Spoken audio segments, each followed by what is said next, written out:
ओम शांति। 26 मई 2020 की मुरली है। बाबा ने कहा, मीठे बच्चे, सदा इसी नशे में रहो कि हम संगम युगी ब्राह्मण हैं। हम जानते हैं जिस बाबा को सब पुकार रहे हैं वह हमारे सम्मुख हैं। प्रश्न है, जिन बच्चों का बुद्धि योग ठीक होगा उन्हें कौन सा साक्षात्कार होता रहेगा? उत्तर है, सतयुगी नई राजधानी में क्या क्या होगा, कैसे हम स्कूल में पढ़ेंगे और फिर राज्य चलाएंगे, ये सब साक्षात्कार जैसे नज़दीक आते जाएंगे होता रहेगा। परंतु जिनका बुद्धि योग ठीक है, जो अपने शांति धाम और सुखधाम को याद करते हैं, धंधाधूरी करते भी एक बाप की याद में रहते हैं, उन्हें ही ये सब साक्षात्कार होंगे। गीत है ओम नमो शिवाय। ओम शांति। भक्ति मार्ग में और जो भी सत्संग होते हैं उनमें तो सब गए होंगे। वहाँ या तो कहेंगे बोलो सब वहाँ गुरु या राम का नाम बताएंगे। यहाँ बच्चों को कुछ कहने की भी जरूरत नहीं रहती है। एक ही बार कह दिया है, घड़ी घड़ी कहने की दरकार नहीं। बाप भी एक हैं, उनका कहना भी एक ही है। क्या कहते हैं? बच्चों, मामेकम याद करो। पहले सीख कर फिर आकर यहाँ बैठते हैं। हम जिस बाप के बच्चे हैं उनको याद करना है। यह भी तुमने अभी ब्रह्मा द्वारा जाना है कि हम सभी आत्माओं का बाप वह एक है। दुनिया ये नहीं जानती, तुम जानते हो। हम सब एक बाप के बच्चे हैं। उनको गॉड फादर कहते हैं। अब फादर कहते हैं, मैं इस साधारण तन में मनुष्य तुमको पढ़ाने आता हूँ। तुम जानते हो बाबा इसमें आए हैं। हम उनके बने हैं। बाबा ही आकर पतित से पावन होने का रास्ता बताते हैं। ये सारा दिन बुद्धि में रहता है। यूं शिव बाबा की संतान तो सब हैं, परंतु तुम जानते हो और कोई नहीं जानते हैं। तुम बच्चे समझते हो हम आत्मा हैं। हमको बाप ने फरमान किया है कि मुझे याद करो, मैं तुम्हारा बेहद का बाप हूँ। सब चिल्लाते रहते हैं कि पतित पावन आओ। हम पतित बने हैं, ये देह नहीं कहती, आत्मा इस शरीर द्वारा कहती है। 84 जन्म भी आत्मा लेती है ना। ये बुद्धि में रहना चाहिए कि हम एक्टर्स हैं। बाबा ने हमको अब त्रिकालदर्शी बनाया है। आदि मध्य अंत का ज्ञान दिया है। बाप को ही सब बुलाते हैं ना। अभी भी वह कहेंगे, कहते रहते हो कि आओ, वो संगम युगी ब्राह्मण कहते हो बाबा आया हुआ है। इस संगम युग को भी तुम जानते हो। ये पुरुषोत्तम युग गाया जाता है। पुरुषोत्तम युग होता ही है कलयुग के अंत और सतयुग के आदि के बीच में। सतयुग के सत्य पुरुष, कलयुग के झूठे पुरुष रहते हैं। सतयुग में जो होकर गए हैं उन्हों के चित्र हैं। सबसे पुराने ते पुराने ये चित्र हैं। इनमें पुराने चित्र कोई होते नहीं है। ऐसे तो बहुत मनुष्य फालतू चित्र बैठ बनाते हैं। ये तुम जानते हो कौन कौन होकर गए हैं। जैसे नीचे अम्बा का चित्र बनाया अथवा काली का चित्र है, तो ऐसी भुजाओं वाली वो थोड़े ही हो सकती है। अम्बा को भी दो भुजाएं होगी ना। मनुष्य जाकर हाथ जोड़ते पूजा करते। भक्ति मार्ग में अनेक प्रकार के चित्र बनाए हैं। मनुष्य के ऊपर ही भिन्न भिन्न प्रकार की सजावट करते हैं तो रूप बदल जाता है। ये चित्र आदि वास्तव में कोई है नहीं। ये सब है भक्ति मार्ग। यहाँ तो मनुष्य लूले लंगड़े निकल पड़ते हैं। सतयुग में ऐसे नहीं होते हैं। सतयुग को भी तुम जानते हो। आदि सनातन देवी देवता धर्म था। यहाँ तो ड्रेस देखो, हर एक की अपनी अपनी कितनी वैरायटी है। वहाँ तो यथा राजा रानी तथा प्रजा होते हैं।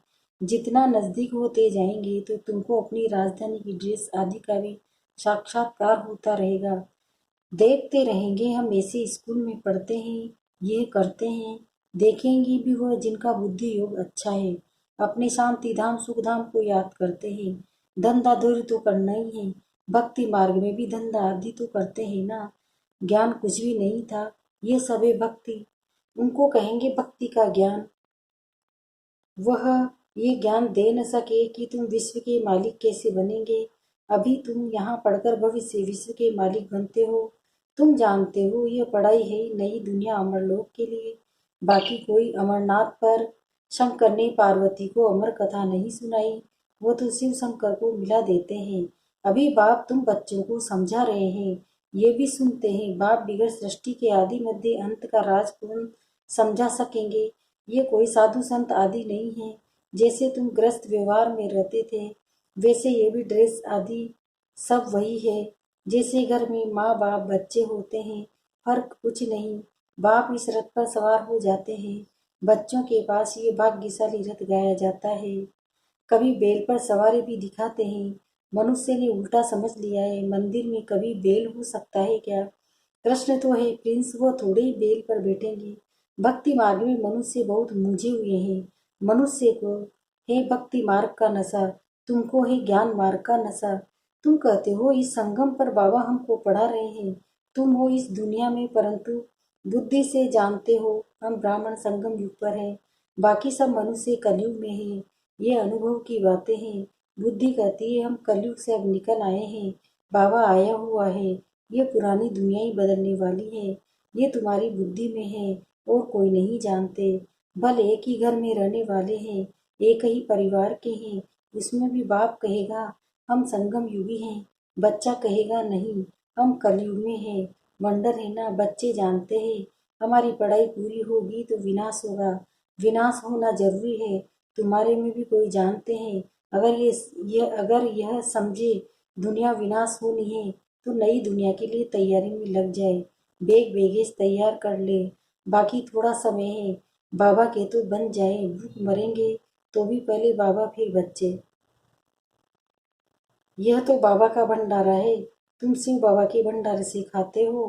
ब्राह्मण भोजन बनाते हैं, इसलिए ब्रह्मा भोजन कहा जाता है। जो पवित्र ब्राह्मण है याद में रहकर बनाते हैं। सिवाय ब्राह्मणों के शिव बाबा की याद में कोई रह नहीं सकते। वह ब्राह्मण थोड़े ही शिव बाबा की याद में रहते हैं। शिव बाबा का भंडारा ये है जहाँ ब्राह्मण भोजन बनाते हैं। ब्राह्मण योग में रहते हैं, पवित्र तो है। बाकी है योग की बात, इसमें ही मेहनत लगती है। गपोड़ा चल न सके, ऐसे कोई कह न सके कि मैं संपूर्ण योग में हूँ, वह 80% योग में हूँ। कोई भी कह न सके। ज्ञान भी चाहिए। तुम बच्चों में योगी वह है जो अपनी दृष्टि से ही किसी को शांत कर दे। ये भी ताकत है। एकदम सन्नाटा हो जाएगा जब तुम अशरीरी बन जाते हो, फिर बाप की याद में रहते हो। यही सच्ची याद है। फिर से ये प्रैक्टिस करनी है। जैसे तुम यहाँ याद में बैठते हो, ये प्रैक्टिस कराई जाती है। फिर भी सब कोई याद में रहते नहीं है, कहाँ कहाँ बुद्धि भागती रहती है, तो वह फिर नुकसान कर देते हैं। यहाँ संदली पर बिठाना उनको चाहिए जो समझे हम ड्रिल टीचर है, बाप की याद में सामने बैठे हैं। बुद्धि योग और कोई तरफ न जाए, सन्नाटा हो जाएगा। तुम अशरीरी बन जाते हो और बाप की याद में रहते हो। यह है सच्ची याद। सन्यासी भी शांति में बैठते हैं, वो किसी की याद में रहते हैं। वह कोई रियल याद नहीं, कोई को फायदा नहीं दे सकेंगे। ये सृष्टि को शांत नहीं कर सकते। बाप को जानते ही नहीं, ब्रह्मा को ही भगवान समझते रहते हैं। यह तो है नहीं। अभी तुमको श्रीमत मिलती है, मामी कम याद करो। तुम जानते हो हम 84 जन्म लेते हैं। हर जन्म में थोड़ी थोड़ी कला कम होती जाती है, जैसे चंद्रमा की कला कम होती जाती है। देखने में इतना मालूम थोड़ा ही पड़ता है। अभी कोई भी संपूर्ण नहीं बना है, आगे जब तुमको साक्षात्कार होंगे। आत्मा कितनी छोटी है, उनका भी साक्षात्कार हो सकता है। नहीं तो बच्चियां कैसे बताती हैं कि इनमें लाइट कम, इनमें जाती है। आत्मा इतनी छोटी है, उनका भी साक्षात्कार हो सकता है। नहीं तो बच्चियां कैसे बताती हैं कि इनमें लाइट कम, इनमें जाती है। दिव्य दृष्टि से ही आत्मा को देखती है। ये भी सभी ड्रामा में नूंद है, मेरे हाथ में कुछ नहीं। ड्रामा मुझसे कराते हैं, ये सब ड्रामा अनुसार चलता रहता है। भोग आदि ये सब ड्रामा में नूंद है। सेकंड बाई सेकंड एक होता है। अभी बाप शिक्षा देते हैं कि पावन कैसे बनना है। बाप को याद करना है। कितनी छोटी आत्माएं जो पतित बनी है फिर पावन बनती है। वंडरफुल बात है ना। कुदरत कहते हैं ना, बाप से तुम सब कुदरती बातें सुनते हो। सबसे कुदरती बात है आत्मा और परमात्मा की, जो कोई नहीं जानते हैं। ऋषि मुनि आदि कोई भी नहीं जानते। इतनी छोटी आत्मा ही पत्थर बुद्धि भी पारस बुद्धि बनती है। बुद्धि में यही चिंतन चलता रहे कि हम आत्मा पत्थर बुद्धि बनी थी, अब फिर बाप को याद कर पारस बुद्धि बन रही है। डोके की रीति तो बाप भी बड़ा, फिर टीचर गुरु भी बड़े मिलते हैं। ये तो एक ही बिंदी, बाप भी हैं, टीचर भी हैं, गुरु भी हैं। सारा कल्प देहधारी को याद किया, अब बाप कहते हैं मामी कम याद करो। तुम्हारी बुद्धि को कितना महीन बनाते हैं। विश्व का मालिक बनना कोई कम बात है क्या? ये भी कोई ख्याल नहीं करते कि ये लक्ष्मी नारायण सत्य के मालिक कैसे बने। तुम भी नंबरवार पुरुषार्थ अनुसार जानते हो, नया कोई इन बातों को समझ न सके। पहले मोटे रूप से समझा, फिर महीनता से समझाया जाता है। बाप ए बिंदी, वो फिर इतना बड़ा लिंग रूप में बना देते हैं। मनुष्य के भी बहुत बड़े बड़े चित्र बनाते हैं, परंतु ऐसे है नहीं। मनुष्य के शरीर तो यही होते हैं। भक्ति मार्ग में क्या क्या वेट बनाया है, मनुष्य कितना मूझे हुए हैं। बाप कहते हैं जो पास्ट हो गया है वो फिर होगा। अभी तुम बाप की श्रीमत पर चलो। इनको भी बाबा ने श्रीमद्दी साक्षात्कार कराया ना। तुमको हम बादशाही देता हूँ, अभी सर्विस में लग जाओ, अपना वर्षा लेने का पुरुषार्थ करो, ये सब छोड़ दो। तो ये भी निमित्त बना, सब तो ऐसे नहीं निमित्त बनते। जिनको नशा चढ़ा हो आकर बैठ गए, हमको तो राजाई मिलती है, फिर ये पाई पैसे क्या करेंगे। तो अब बाप बच्चों को पुरुषार्थ कराते, राजधानी स्थापन हो रही है। कहते भी ये हम लक्ष्मी नारायण से कम नहीं बनेंगे, तो श्रीमत पर चलकर दिखाओ, चूचा मत करो। बाप ने थोड़ी ही कहा, बाल बच्चों का क्या हाल होगा। एक्सीडेंट में अचानक कोई मर जाते हैं तो कोई भूखा रहता है क्या? कोई न मित्र संबंधी आदि देते हैं खाने के लिए।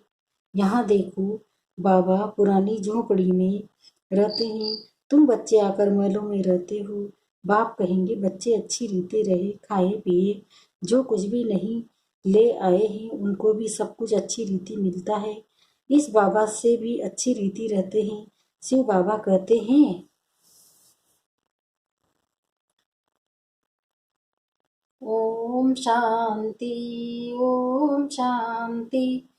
ओ बाबा, आप शांति के सागर हो, मैं भी आपकी संतान मास्टर शांति का सागर हूँ।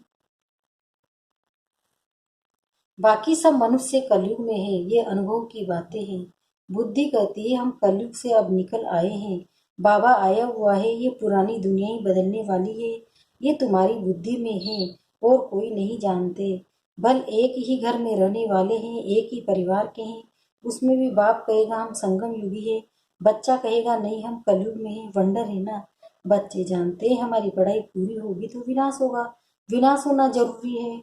तुम्हारे में कोई जानते, अगर ये समझे दुनिया विनाश होनी है तो नई दुनिया के लिए तैयारी में लग जाए, बेग बेगेज तैयार करे। कहाँ कहाँ बुद्धि भागती रहती है तो ये फिर नुकसान कर लेते हैं। अभी तुमको श्रीमत मिलती है, हर जन्म में थोड़ी थोड़ी कला कम होती जाती है, जैसे चंद्रमा की कला कम होती जाती है। देखने से इतना मालूम थोड़ी ही पड़ता है। अभी कोई भी संपूर्ण नहीं बनाए, आगे चल तुमको साक्षात्कार होंगे। मनुष्य में भी बहुत बड़े बड़े चित्र बनाते हैं, परंतु ऐसे है नहीं। मनुष्य के शरीर तो यही होते हैं। भक्ति मार्ग में क्या क्या भेंट बनाया है, मनुष्य कितना मूझे हुए हैं। बाप कहते हैं जो पास्ट हो गया वो फिर होगा। अभी तुम बाप की श्रीमत पर चलो। इनको भी बाबा ने श्रीमत दी, साक्षात्कार कराया ना। तुमको बादशाही देता हूँ, अब इस सर्विस में लग जाओ, अपना वर्षा लेने का पुरुषार्थ करो, यह सब छोड़ दो। तो ये भी निमित्त बना। सब तो ऐसे निमित्त नहीं बनते हैं, जिनको नशा चढ़ा तो आकर बैठ गए, हमको तो रजाई मिलती है, फिर ये पाए पैसे क्या करेंगे। तो अब बाप बच्चों को पुरुषार्थ कराते हैं, राजधानी स्थापन हो रही है, कहते हैं लक्ष्मी नारायण से कम नहीं बनेंगे, तो श्रीमत पर चलकर दिखाओ, चूचा मत करो। बाबा ने थोड़े ही कहा है बाल बच्चों का क्या हाल होगा। एक्सीडेंट में अचानक कोई मर जाते हैं तो कोई भूखा रहता है क्या? कोई न कोई मित्र संबंधी आदि देते हैं खाने के लिए। यहाँ देखो बाबा पुरानी झोपड़ी में रहते हैं, तुम बच्चे आकर महलों में रहते हो। बाप कहेंगे बच्चे अच्छी रीति रहे, खाए पिए, जो कुछ भी नहीं ले आए उनको भी सब कुछ अच्छी रीति मिलता है। इस बाबा से भी अच्छी रीति रहते हैं। शिव बाबा कहते हैं हम तो है ही रमता योगी, कोई का भी कल्याण करने जा सकता हूँ। जो ज्ञानी बच्चे हैं वो कभी साक्षात्कार आदि की बातों में खुश नहीं होंगे, सिवाय योग के और कोई भी नहीं, कुछ भी नहीं। इन साक्षात्कार की बातों में खुश नहीं होना अच्छा। मीठे मीठे सिकिल्दे बच्चों प्रति माता पिता बाप दादा का याद प्यार और गुड मॉर्निंग। रूहानी बाप की रूहानी बच्चों को नमस्ते। हम रूहानी बच्चों की भी रूहानी माता पिता बाप दादा को याद प्यार गुड मॉर्निंग, नमस्ते नमस्ते नमस्ते। धारणा के लिए मुख्य सार है, शुक्रिया बाबा, शुक्रिया आपका पद्मा पदम, शुक्रिया। पहला है, योग की ऐसी स्थिति बनानी है जो दृष्टि से ही किसी को शांत कर दे, एकदम सन्नाटा हो जाए। इसके लिए अशरीरी बनने का अभ्यास करना है। दूसरा है, ज्ञान के सच्चे नशे में रहने के लिए याद रहे कि हम संगम युगी हैं। अब ये पुरानी दुनिया बदलने वाली है। हम अपने घर जा रहे हैं। श्रीमत पर सदा चलते रहना है, चूचा नहीं करनी है। वरदान, लक्ष्य के प्रमाण लक्षण के बैलेंस की कला द्वारा चढ़ती कला का अनुभव करने वाले बाप समान संपन्न भव। अब इसका विस्तार बता रहे बाबा। बच्चों में विश्व कल्याण की कामना भी है तो बाप समान बनने की श्रेष्ठ इच्छा भी है, लेकिन लक्ष्य के प्रमाण जो लक्षण स्वयं को व सर्व को दिखाई दे उसमें अंतर है। इसलिए बैलेंस करने की कला अब चढ़ती कला में लाकर इस अंतर को मिटाओ। संकल्प है लेकिन दृढ़ता संपन्न संकल्प हो तो बाप समान संपन्न बनने का वरदान प्राप्त हो जाएगा। अभी जो स्वदर्शन और प्रदर्शन दोनों चक्र घूमते हैं, व्यर्थ बातों के जो त्रिकालदर्शी बन जाते हो, इसका परिवर्तन कर स्वचिंतक स्वदर्शन चक्रधारी बनो। मतलब व्यर्थ बातों का परचिंतन मत करो और बाबा की याद में रहो और स्वदर्शन चक्र घुमाओ। स्लोगन है, सेवा का भाग्य प्राप्त होना ही सबसे बड़ा भाग्य है। ओम शांति।